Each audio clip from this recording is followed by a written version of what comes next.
Hello everyone, स्वागत है आप सभी का इस वीडियो में। मैं हूं जनक कुमार।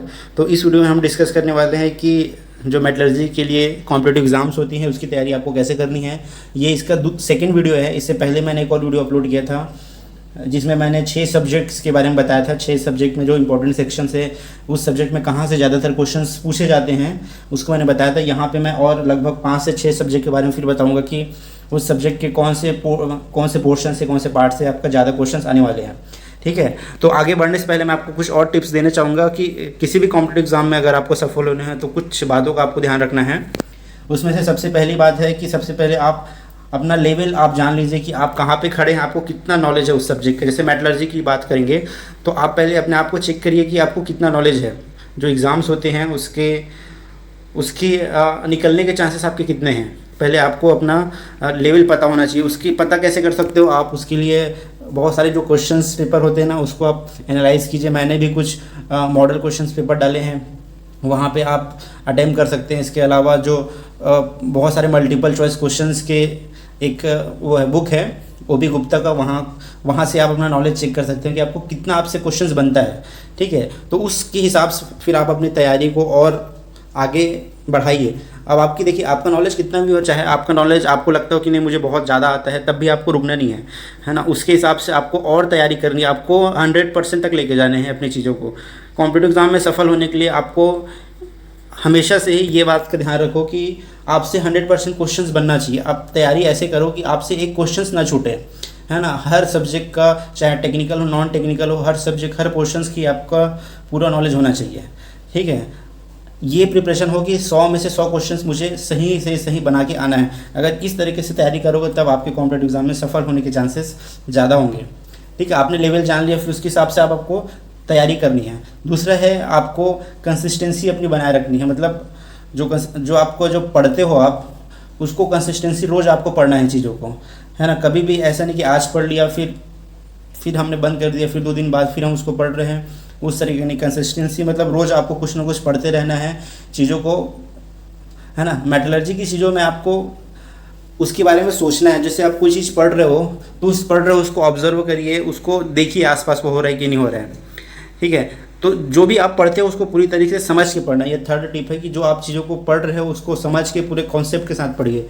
किसी भी चीज़ को रटने का ज़्यादा प्रयास मत कीजिए, है ना। चीज़ों को समझिए, ये हो रहा है तो क्यों हो रहा है ना। पूरे मेटलर्जी में हर एक चीज़ के पीछे रीज़न है और हर चीज़ के पीछे रीज़न आपको खोजना है। अब आप खोजोगे ना तब आपका पूरा कॉन्सेप्ट क्लियर होगा। ठीक है, ये मेरी होगी तीसरी टिप। चौथी टिप है कि आपको पूरे ऑनेस्टी के साथ, है ना, पूरी ईमानदारी के साथ तैयारी करनी है। ऑनेस्टी मतलब क्या होता है? जैसे आपने कोई चीज़ें पढ़ी और आपने बहुत अच्छे से समझ लिया, फिर आपने कुछ क्वेश्चंस अटेम्प्ट किए, आपने उसको बना लिया। ठीक है, वहाँ तक ठीक है, आपने बना लिया, लेकिन आपको और उससे टफ क्वेश्चंस को बनाने की कोशिश करनी है। ठीक है, आपने सरल क्वेश्चंस बना दिया, आपसे बन गए, मतलब आपने फिर ये मान लिया कि मुझे आ गया, बट एक्चुअली में होता क्या है, हमें उस लेवल की नॉलेज नहीं होता जिस लेवल की नॉलेज हमको चाहिए। ठीक है, तो ये ऐसा क्या होता है, हम अपने आप को बेवकूफ़ बनाते हैं कि मुझसे बन जाएगा या एग्ज़ाम में ये क्वेश्चंस मुझसे बन जाएगा। ऐसा नहीं, आपको पूरी ईमानदारी के साथ टफ से टफ क्वेश्चंस की तैयारी आपको करके जानी है। ठीक है, कभी भी ये नहीं सोचना है कि इस चैप्टर्स को मैंने पढ़ लिया तो ये क्वेश्चंस बन गया तो आने वाला कोई भी क्वेश्चंस होगा मैं उसको बना लूँगा, ऐसा नहीं। ठीक है, और तैयारी आप करते जाइए। तो ये मेरे कुछ टिप्स हैं। चलिए अब हम लोग चालू करते हैं टेक्निकल सेक्शंस में। तो सबसे पहले देख लेते हैं आपका सब्जेक्ट आयरन प्रोडक्शन के बारे में। आयरन प्रोडक्शन, जिसको कई जगह आयरन मेकिंग भी बोलते हैं। ठीक है, नाम वही है सब्जेक्ट का। तो इसमें सबसे जो इम्पोर्टेंट होता है ना, वो पहला है ब्लास्ट फर्नेस। तो ब्लास्ट फर्नेस के बारे में आपको पढ़ना है। ब्लास्ट फर्नेस का बहुत इंपॉर्टेंट चीज़ है। कंस्ट्रक्शन के बारे में आपको पढ़ना है। कंस्ट्रक्शन में इसका अलग अलग पोर्शन के क्या नाम है। जैसे सबसे ऊपर के नाम को हम बोलते हैं स्टैक पोर्शन, फिर आता है थ्रोट, बोस, बैली, हर्थ। तो ये सारे सेक्शंस को आपको पढ़ लेना है। इसके अलावा जोन्स ऑफ रिफाइनिंग। ठीक है, कंस्ट्रक्शन आपने पढ़ लिया, उसके बाद क्या पढ़ना है, जोन, अलग अलग जोन होते हैं ना, जैसे कोहसरी जोन होता है, डेडमैन जोन होता है। तो वो सारे जोन्स में क्या क्या चीज़ें होती है, उस जोन का महत्व क्या है, उसको किस तरीके से जोन्स में बांटा गया है, ये चीज़ें आपको इंपॉर्टेंट है। इसके अलावा इंपॉर्टेंट टेम्परेचर्स, हर पोर्शंस पे क्या क्या टेम्परेचर होता है। जैसे जो सबसे ऊपर पोर्शन है स्टैक पोर्शन, वहाँ पे जैसे 200 डिग्री सेल्सियस होता है, तो वैसे हर पोर्शन में कितना टेम्परेचर होता है, अर्थ में कितना टेम्परेचर होता है, पी आयरन का टेम्परेचर क्या है, ये सारी चीज़ें आपको पता होनी चाहिए। फिर इसके अलावा लाइनिंग मतलब रिफ्रैक्टरीज आप क्या यूज़ करते हैं ब्लास्ट फर्नेस के अंदर में, वो इंपॉर्टेंट है। देन नेक्स्ट इसमें इंपॉर्टेंट है रिएक्शंस, ठीक है, ब्लास्ट फर्नेस के अंदर कौन कौन से रिएक्शंस हो रहे हैं। जैसे बहुत इंपॉर्टेंट रिएक्शन है जैसे सॉल्यूशन लॉस रिएक्शन है, बॉडवर्ड रिएक्शन है, उसके बाद उसके अलावा जो है रिडक्शन रिएक्शन है आयरन के, जैसे हेमेटाइट है Fe2O3, वो पहले CO के साथ रिएक्शन करता है, फिर वो Fe3O4 बनाता है, फिर FeO बनाता है, फिर FeO से Fe बनता है, तो जैसे सीक्वेंस है ये देख लेना है। और डायरेक्ट और इनडायरेक्ट रिडक्शन टेक्निक है ना, इनडायरेक्ट और डायरेक्ट रिडक्शन क्या होती है, ये सब चीज़ें आपको पढ़ लेनी है, ठीक है। फिर उसके बाद रॉ मटेरियल्स है ना, ब्लास्ट फर्नेस में क्या क्या रॉ मटेरियल्स हम डालते हैं और सब रॉ मटेरियल्स का फंक्शन क्या है। इसमें सबसे इंपॉर्टेंट है कोक। कोक का आपका क्या फंक्शन है ब्लास्ट फर्नेस के अंदर में, क्योंकि कोक जो है सबसे इंपॉर्टेंट मटेरियल होता है ब्लास्ट फर्नेस के लिए, है ना। उसके अलावा आपका आयरन बियरिंग मटेरियल है, जैसे कि आयरन ओर है, सिंटर है, तो इन सब का इंपॉर्टेंस भी पढ़ लेना, सिंटर का क्या इंपॉर्टेंस है ना। उसके बाद इस रॉ मटेरियल के प्रॉपर साइज़, किस साइज़ में हम डालते हैं इसको, ओके। फिर उसके बाद इस रॉ मटेरियल का टेस्टिंग, जैसे कोल और कोक का क्या क्या टेस्ट होता है, ठीक है। FFR के सब्जेक्ट आया था ना, तो उसमें भी मैंने बताया था कि कोल के जो भी टेस्टिंग है, जैसे अल्टीमेट एनालिसिस, प्रॉक्सीमेट एनालिसिस, सब पढ़ लेना है, ठीक है। तो इसमें भी जितने भी ना कोक के जो टेस्ट होते हैं, कोक के अलावा आयरन ओर के सबके जो टेस्ट होते हैं, जैसे स्ट्रेंथ टेस्ट हो गया, उसका रिएक्टिविटी टेस्ट हो गया, ये सब के बारे में भी आपको पढ़ लेना है, इससे क्वेश्चन आते हैं। उसके बाद है आपका ब्लास्ट फर्नेस के अंदर इरेगुलरिटीज़ से भी क्वेश्चन जनरली आ सकते हैं या आते भी हैं, है ना। जो भी इरेगुलरिटीज़ है, जैसे स्कैफोल्डिंग है, हैंगिंग है, चैनलिंग है, ये सारी चीज़ें, तो इसके पीछे कॉन्सेप्ट आपको पढ़ लेना है कि इरेगुलरिटीज़ वो है तो वो क्यों है, इरेगुलरिटीज़ उसका मतलब क्या है, उसके कॉजेज़ क्या है, उसके रेमेडीज़ क्या है, ये सारी चीज़ों को। और देखिए जो भी चीज़ आप पढ़ रहे हो उसको पूरी तरीके से, जैसे मैं बोला कि समझ के पढ़ना है, कि इस चीज़ को रटने की कोशिश मत करो, क्योंकि कॉम्पिटिटिव एग्जाम में कभी भी रटी हुई चीज़ काम नहीं आती है। जो आप समझते हो है ना, जो आपको याद है, जो कॉन्सेप्ट आपका क्लियर है, वो क्वेश्चन आपसे बनता है। क्योंकि अगर आपका कॉन्सेप्ट क्लियर है और क्वेश्चन थोड़ा सा अलग दे दिया, हट के दे दिया, तो आप अपने नॉलेज के बेस में ना आंसर आप निकाल सकते हो खुद से, ठीक है। और इसके अलावा ब्लास्ट फर्नेस में जो नेक्स्ट इंपॉर्टेंट चीज़ है वो आपका गैस क्लीनिंग सिस्टम जो होती है ना, गैस क्लीनिंग के लिए क्या यूज़ होते हैं, जैसे आपका डस्ट कैचर है, इसके अलावा स्क्रबर है, ESP है, ये सब कैसे काम करते हैं, इसके पीछे का मतलब थोड़ा थोड़ा प्रिंसिपल जान लेना। जैसे डस्ट कैचर में हम अचानक से जो गैस है उसको स्पीड को स्लो कर देते हैं थोड़ा, तो डस्ट नीचे बैठ जाता है। स्क्रबर में हम वाटर स्प्रे कर देते हैं, है ना। तो ये सब जितने भी जो गैस क्लीनिंग सिस्टम है ना, वो किस प्रिंसिपल पे काम करता है, ये सब आपको पता होने चाहिए, ओके। नेक्स्ट फिर है अल्टरनेटिव रूट है, एक आध क्वेश्चन आ सकते हैं, जैसे DRI से कुछ क्वेश्चन आ सकते हैं। DRI टेक्निक में इसमें जो रोटरी किल्न होता है, किल्न के बारे में आपको जानना है। फिर वहाँ पे क्या इंपॉर्टेंट रिएक्शंस जो होती है, वो सब, कौन सा हम फ्यूल यूज़ करते हैं DRI में, है ना, कंपोजिशन क्या है DRI का। इसके अलावा पी आयरन का भी कंपोजिशन आपको पता होना चाहिए क्या है, ओके। तो ये सब हो गए आपके आयरन प्रोडक्शन का। अब नेक्स्ट सब्जेक्ट हम देख लेते हैं कोरोजन, ठीक है, कोरोजन इंजीनियरिंग में आपको सबसे पहले पढ़ लेना है EMF सीरीज़ के बारे में, ठीक है। इलेक्ट्रोमेटलर्जी का टाइम पे भी मैंने बताया था कि आपको जो EMF सीरीज़ है ना, वो पूरी अच्छी तरीके से आना चाहिए, ठीक है। उसका एप्लीकेशंस क्या है, इंपॉर्टेंट क्या है, वो किस बेस पे वो सीरीज़ बना है, ये सारी चीज़ें पता होनी चाहिए। क्योंकि EMF सीरीज़ के बेस पे आप ना बहुत सारे कोरोजन टेक्निक है उसको समझ सकते हो, जैसे गैल्वेनिक कोरोजन है, ठीक है। इसके अलावा जो प्रोटेक्शन टेक्निक है, जैसे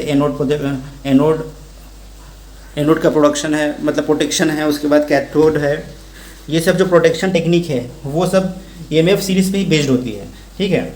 इसके अलावा इलेक्ट्रोकेमिकल प्रिंसिपल क्या है, इलेक्ट्रोकेमिकल प्रिंसिपल ऑफ कोरोजन, ये सब इंपॉर्टेंट है। फिर टाइप ऑफ कोरोजन, जैसे यूनिफॉर्म कोरोजन है, गैल्वेनिक कोरोजन है, पिटिंग कोरोजन है ना, स्ट्रेस कोरोजन, क्रैकिंग है, इंटरग्रेनुलर कोरोजन है। तो ये जो कोरोजन है ना, इसके पीछे का आपको साइंस प्रिंसिपल समझ लेना है, ठीक है। पिटिंग कोरोजन क्यों होता है, उसको कैसे आप दूर कर सकते हो, है ना। और ये होता है कि कुछ ऐसे कोरोजन होते हैं जो केवल उसी मेटल पे होते हैं, जैसे इंटरग्रेनुलर कोरोजन, ये जनरली केवल स्टेनलेस स्टील में होता है। तो ऐसे क्वेश्चंस बहुत सारे बन जाते हैं कि ये इंटरग्रेनुलर कोरोजन किस में होता है, तो स्टेनलेस स्टील में होता है, ठीक है। वैसे ब्रास में, कॉपर में कौन सा कोरोजन होता है, तो मटेरियल स्पेसिफिक कोरोजन ये भी याद रखना है, और टाइप ऑफ कोरोजन ये सब भी आपको याद होना चाहिए, फिर उसके बाद जो अभी जो मैंने बताया ना कि आप कैसे प्रोटेक्ट करोगे कोरोजन से, तो वो सब टेक्निक भी आपको आना चाहिए। फिर उसके बाद है कोटिंग, जो आप कोटिंग करते हैं ना मेटल में, जैसे कि गैल्वेनाइजेशन में जिंक का कोटिंग कर दिए, ये सारी चीज़ें आपको पता होनी चाहिए। ठीक है, तो कोरोजन से इतने ही क्वेश्चंस आ सकते हैं। अगर आपने इतने सब कुछ पढ़ लिया ना जो मैंने बताया, तो इस सब्जेक्ट से थोड़ा हट के भी क्वेश्चंस आएंगे ना, तो भी आप गेस कर सकते हो। इतना अगर आपका नॉलेज हो गया ना, तो आप दूसरे टाइप के क्वेश्चंस को भी आप ज़रूर गेस कर लोगे। अब देखते हैं नेक्स्ट क्वेश्चन। नेक्स्ट सब्जेक्ट है नॉन फेरस एक्सट्रैक्टिव मेटलर्जी। ठीक है, तो नॉन फेरस एक्सट्रैक्टिव मेटलर्जी में दो सबसे इंपॉर्टेंट आपका मेटल होता है। नॉन फेरस मेटल जो है वो एल्युमिनियम और कॉपर। तो एल्युमिनियम और कॉपर का जो पूरा जो एक्सट्रैक्शन है ना, पूरा आपको समझ के पढ़ लेना है। एल्युमिनियम के प्रोडक्शन के क्या स्टेप है, जैसे है ना, जैसे इसमें बायर प्रोसेस करते हैं, उसके बाद हॉल हेरोल्ड करते हैं, फिर रिफाइनिंग करते हैं। तो पूरा आपको पता होना चाहिए एक एक चीज़ एल्युमिनियम की रिफाइनिंग के बारे में। फिर एल्युमिनियम के ये बारे में ये क्वेश्चन आ जाता है कि इसका इलेक्ट्रोमेटलर्जी टेक्निक से हम क्यों इसका जो है प्रोडक्शन करते हैं, पायरोमेटलर्जी से क्यों नहीं करते हैं, ये क्वेश्चन आते हैं, इसको आप पढ़ लीजिए। कॉपर भी बहुत इंपॉर्टेंट है। कॉपर के जो एक्सट्रैक्शन है उसका पूरा स्टेप्स सभी इंपॉर्टेंट है ना। जैसे इसका रोस्टिंग करते हैं, स्मेल्टिंग करते हैं, उसका फिर रिवर्बरेटरी फर्नेस में स्मेल्टिंग होता है, कन्वर्टिंग, फिर रिफाइनिंग। तो ये सारी चीज़ें आपको पढ़ लेना है कॉपर के बारे में पूरा, क्योंकि ये दोनों जो है ना सबसे इंपॉर्टेंट मेटल है, और इसमें से जनरली क्वेश्चंस आते हैं। इसके अलावा और जो नॉन फेरस है ना, उससे ज़्यादा क्वेश्चंस नहीं आएंगे। कुछ इंपॉर्टेंट क्वेश्चंस बाकी मेटल्स का जैसे आएगा, जैसे लेड का हो गया, तो लेड में आपको ज़्यादा क्वेश्चन नहीं आएगा। बस इसका प्रोसेस का इसका जो है ना नाम क्या है, उसके प्रोसेस मतलब जो एक्सट्रैक्शन जो करते हैं उस प्रोसेस का क्या नाम है, ये सब क्वेश्चन आ सकते हैं। जैसे कि होता है एक पार्क प्रोसेस के थ्रू हम क्या प्रोड्यूस करते हैं, लेड प्रोड्यूस करते हैं। और उसके अलावा इंपीरियल प्रोसेस से जिंक करते हैं। उसके अलावा हॉरिजॉन्टल रिडक्शन है, उससे जिंक हम प्रोड्यूस करते हैं। फिर पिजियन प्रोसेस है, उससे मैग्नीशियम प्रोडक्शन होता है। फिर क्रूल प्रोसेस है, उससे टाइटेनियम होता है। तो ऐसे इंपॉर्टेंट जो है प्रोडक्शन टेक्निक है उस मेटल का, वो याद रख लेना है। बाकी बहुत ज़्यादा इसके अंदर का साइंस से समझने की ज़रूरत नहीं है, बस आप प्रोसेस का नाम याद रखिए और उसकी प्रोसेस से क्या कौन से मेटल का प्रोडक्शन होता है। और एल्युमिनियम और कॉपर इसका पूरा पढ़ लीजिए। चलिए अब देख लेते हैं नेक्स्ट सब्जेक्ट। तो नेक्स्ट सब्जेक्ट है मैकेनिकल मेटलर्जी। मैकेनिकल मेटलर्जी में सबसे इंपॉर्टेंट है आपका स्ट्रेस स्ट्रेन कर्व। ठीक है, स्ट्रेस स्ट्रेन कर्व का जो क्या है, ये एक बेसिक है। ठीक है, जितना भी आपका मैकेनिकल प्रॉपर्टीज़ है ना, उसका एक बेसिक है। अगर आपको स्ट्रेस स्ट्रेन कर्व बहुत अच्छे से समझ में आ जाता है, तो जितने भी मैकेनिकल प्रॉपर्टीज़ है ना, उसका भी कॉन्सेप्ट आपको बहुत अच्छे से समझ में आ जाएगा। तो स्ट्रेस स्ट्रेन कर्व के बारे में सब जान लेना है कि इसमें क्या क्या इंपॉर्टेंट पॉइंट है, जैसे इलास्टिक पॉइंट है, यील्ड पॉइंट है ना। उसके बाद फिर यील्ड स्ट्रेंथ क्या है, टेंसाइल स्ट्रेंथ क्या है, फ्रैक्चर स्ट्रेंथ क्या है। फिर नेकिंग के बारे में जान लेना है, नेकिंग का क्या प्रिंसिपल है ना, नेकिंग होता है तो क्यों नेकिंग होता है, ये सारी चीज़ें हैं। ठीक है, उसके अलावा फिर डक्टिलिटी आप कैसे निकालते हो, स्ट्रेंथ का क्या फार्मूला है ना, परसेंटेज इलांगेशन का क्या फार्मूला है, परसेंटेज रिडक्शन इन एरिया का क्या आपका फार्मूला है। ठीक है, तो बहुत सारी चीज़ें जो है आपका स्ट्रेस स्ट्रेन कर्व से जानकारी मिलती है, तो इसको पूरे कॉन्सेप्ट से अच्छे से आपको पढ़ लेना है। फिर इस सब्जेक्ट में नेक्स्ट आपको पढ़ना है हॉट और कोल्ड रोलिंग के बारे में। दोनों में क्या डिफरेंस है, हॉट और कोल्ड रोलिंग आप बोल सकते हो, हॉट और कोल्ड मैकेनिकल वर्किंग प्रोसेस जितना भी है ना, दोनों में क्या आपका डिफरेंस है। फिर इसमें जो रिक्रिस्टलाइजेशन टेम्परेचर है, इसको क्या इंपॉर्टेंस है। ठीक है, जो रिक्रिस्टलाइजेशन टेम्परेचर है उसके ऊपर होता है तो हम हॉट वर्किंग बोलते हैं, उसके नीचे होता है तो कोल्ड वर्किंग बोलते हैं। ठीक है, और इसके अलावा जो रिक्रिस्टलाइजेशन टेम्परेचर है उसको क्या क्या फैक्टर अफेक्ट करते हैं, ये भी आपको देख लेना है। फिर उसके बाद रोलिंग और फोर्जिंग के बारे में थोड़ा सा पढ़ लेना है। रोलिंग का क्या क्या प्रोडक्ट है ना, रोलिंग से हम क्या प्रोडक्ट बना लेते हैं, फोर्जिंग से कौन सा प्रोडक्ट बनता है, फिर रोलिंग डिफेक्ट्स क्या क्या हैं। ठीक है, ये सब पढ़ लेना है, फोर्जिंग डिफेक्ट्स क्या क्या हैं। उसके बाद देखिए इसमें से जनरली रोलिंग फोर्जिंग से 2-3 क्वेश्चन आते हैं। जैसे वही है आपका, इसमें जो है डिफेक्ट क्या है और इसके कौन कौन से प्रोडक्ट हम बनाते हैं, है ना। फोर्जिंग में इसके अलावा आपका क्लोज डाई फोर्जिंग है, ओपन डाई फोर्जिंग है, ये सब पूछ सकता है। उसके अलावा फोर्जिंग ऑपरेशंस है, अलग अलग ऑपरेशंस है ना, एजिंग, फुलरिंग, स्वेजिंग, पियर्सिंग। तो इन सब ऑपरेशन में होता क्या है, ये सब देख लेना है। फिर इसमें है एक्सट्रूज़न है, शीट मेटल फॉर्मिंग है। ये सब के पीछे आपको बहुत ज़्यादा साइंस इसके पीछे जाने की ज़रूरत नहीं है, बस आप ये जान लेना है उसमें क्या क्या डिफेक्ट्स कुछ होते हैं और क्या क्या प्रोडक्ट हम बनाते हैं, ठीक है। तो ये सारी चीज़ें हैं मैकेनिकल मेटलर्जी में। उसके बाद आ जाइए स्टील मेकिंग में। तो स्टील मेकिंग सब्जेक्ट, देखिए स्टील मेकिंग तो हमारे लिए इम्पॉर्टेंट है क्योंकि ज़्यादातर जो इंजीनियर है वो स्टील प्लांट में काम करते हैं, लेकिन स्टील मेकिंग से बहुत सारे क्वेश्चंस नहीं आते हैं, ठीक है। इम्पॉर्टेंट सब्जेक्ट है हमारे लिए, लेकिन कॉम्पिटिटिव एग्ज़ाम्स की दृष्टि से देखिए ना तो बहुत कम क्वेश्चन आते हैं स्टील मेकिंग से। तो देखो अब स्टील मेकिंग से आपको क्या क्या चीज़ पढ़नी है। आपको पहले तो फेवरेबल कंडीशंस है जितने भी है वो सब पढ़ लेना है। जैसे सल्फ़र है, फॉस्फोरस है, इसको रिमूवल का क्या क्या फेवरेबल कंडीशंस होने चाहिए, है ना। फिर उसके बाद एलडी कन्वर्टर जो है उसकी लाइनिंग क्या है, कौन सा हम रिफ्रैक्टरी यूज़ कर रहे हैं उसमें, ठीक है। ऑक्सीजन लेंस के बारे में कभी पूछ देता है, जैसे ऑक्सीजन लेंस जो है वो कन्वर्जन डाइवर्जन होता है, उसका जो नोज़ल होता है वो कन्वर्जन डाइवर्जन नोज़ल होता है, कॉपर का बना होता है, ठीक है। ये सब चीज़ें पूछ सकती है। और इंक्लूजन्स वगैरह के बारे में पढ़ लेना है। इंक्लूजन्स जो टाइप है, type A B C D, है ना, कौन कौन से टाइप होते हैं इंक्लूजन्स के, उसके क्या क्या हार्मफुल इफेक्ट है। फिर गैसेस है तो गैसेस के क्या क्या हार्मफुल इफेक्ट्स जो होते हैं। डीऑक्सीडाइज़र, कौन सा सबसे अच्छा डीऑक्सीडाइज़र है। इसके अलावा फिर जब हम लोग ऑक्सीजन देते हैं स्टील मेकिंग में तो कौन सा इम्प्योरिटी है जो सबसे पहले रिमूव होता है। ये जनरली इस टाइप के क्वेश्चंस आते हैं, है ना।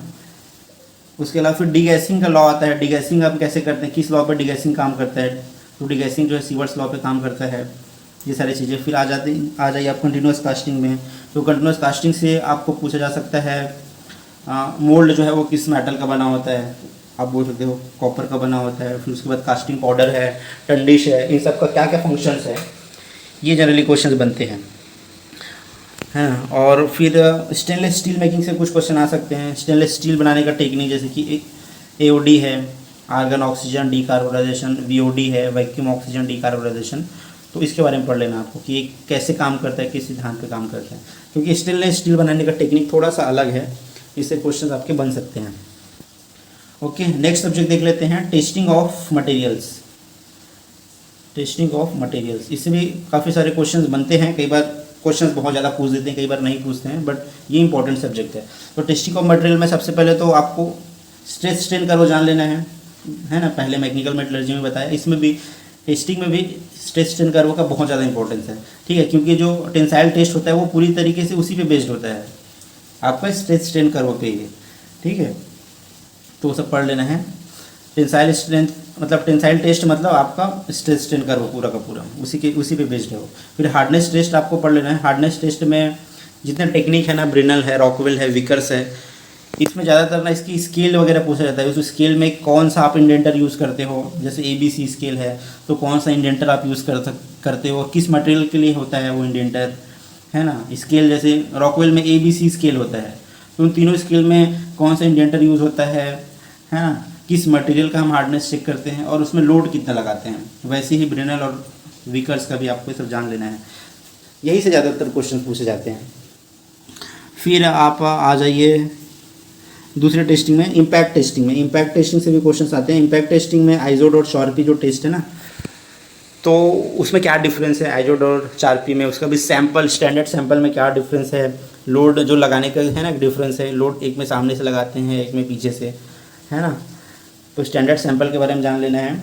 और इम्पैक्ट टेस्ट अब किस प्रिंसिपल पे काम करता है ये सब आपको देख लेना है। फिर जो टफनेस है ना, इम्पैक्ट टेस्ट से हम एक्चुअली में क्या निकालते हैं, टफनेस निकालते हैं।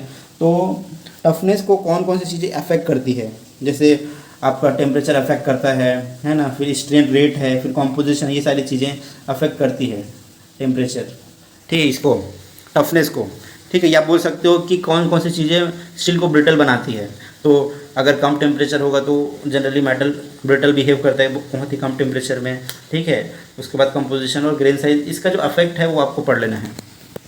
फिर फटिग टेस्ट वगैरह पढ़ लेना। फटिग टेस्ट में आपका फटिग क्या है सबसे पहले तो जान लो, उसके बाद फटिग टेस्ट कैसे किया जाता है। फिर इसमें एसिन कर्व हम बनाते हैं, है ना, स्ट्रेस और नंबर ऑफ साइकिल के बीच में कर्व बनाते हैं। इसके अलावा इसमें इंड्योरेंस लिमिट है वो क्या होती है ना। उसके बाद जब फटिग फ्रैक्चर होता है तो उसको कैसे पहचाना जाता है कि यहाँ पे फटिग फ्रैक्चर हुआ है, ये इंपॉर्टेंट है। फिर क्रिप के बारे में आपको पढ़ लेना कि क्रीप क्या है। जनरली बहुत ज़्यादा डीप में नहीं पूछा जाता, क्रीप के बारे में पूछ दिया जाता है कि व्हाट इज़ क्रीप, मतलब क्रीप क्या है, ये आपको पता होना चाहिए।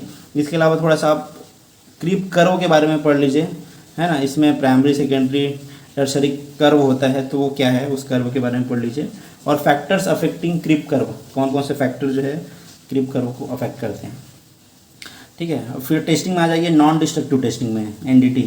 तो नॉन डिस्ट्रक्टिव टेस्टिंग से भी 1-2 क्वेश्चन आते हैं, है ना। तो आपको जितने भी NDT के जो टेक्निक है ना, जैसे DPI है, dye penetrant inspection test, magnetic inspection test, फिर अल्ट्रासोनिक है, ठीक है। इसके अलावा रेडियोग्राफी है।